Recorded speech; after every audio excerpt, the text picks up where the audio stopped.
भत्ता वृद्धि वर्कर मान्यता और सामाजिक सुरक्षा दाबी निखिल ओडिशा जीपीएलएफ इसी संघर विक्षोभ अनुष्ठित। निखिल ओडिशा जीपीएलएफ इसी संघ आह्वान बालेश्वर जिलार विभिन्न ब्लॉक अंचल अन्यून 3000 ग्राम पंचायत स्तरीय फेडरेशन इसी सदस्य महिला माने बालेश्वर जिलापाल कार्यालय सम्मुखें शक्तिशाली विक्षोभ प्रदर्शन सह ओडिशा मुख्यमंत्री उद्देश्य दाबीपत्र उपस्थापन कर निखिल ओडिशा जीपीएलएफ इसी संघ जिला सभापति रुक्मिणी साहू अध्यक्षतार अनुष्ठित विक्षोभ समावेश एआईटीयूसी नेता तपन कुमार सेठ उद्बोधन दे जीपीएलएफ इसी मानक मासिक मानदेय 26,000 टंका प्रदान जीपीएलएफ इसी मानक वर्कर मान्यता सह स्थायी नियुक्ति विभिन्न सामाजिक निरापत्ता यथा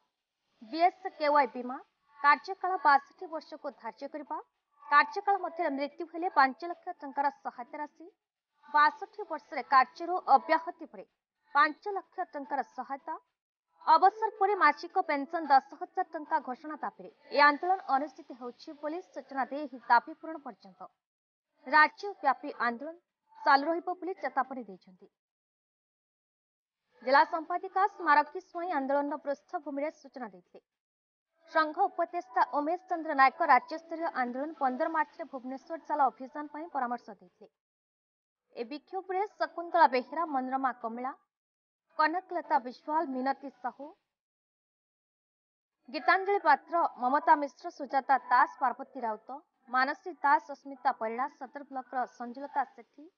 अंजलि जेना चंद्रिका नायक सिमला ब्लॉक अनिता पट्टनायक लक्ष्मीप्रिया दास सोर ब्लॉक स्वाति भोल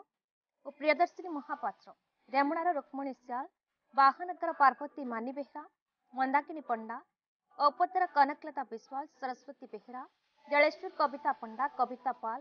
बाल्यापड़ार स्नेहलता बेहरा प्रभाती साहू और अनिता साहू प्रमुख अन्य समस्या संपर्क में सूचना दे निज अधिकार हासिल पर जीपीएलएफ इसी मानक राज्यस्तरीय आंदोलन 15 मार्च में बहु संख्यार जोग देवाई उद्बोधन देथिबा बेले रुक्मिणी साहू नेतृत्व में एक 10 जणिया प्रतिनिधि दल जिलापाल जरिया मुख्यमंत्री उद्देश्य दाबीपत्र उपस्थापन करते। Baleswar Loknath Teleng report BE news Odisha.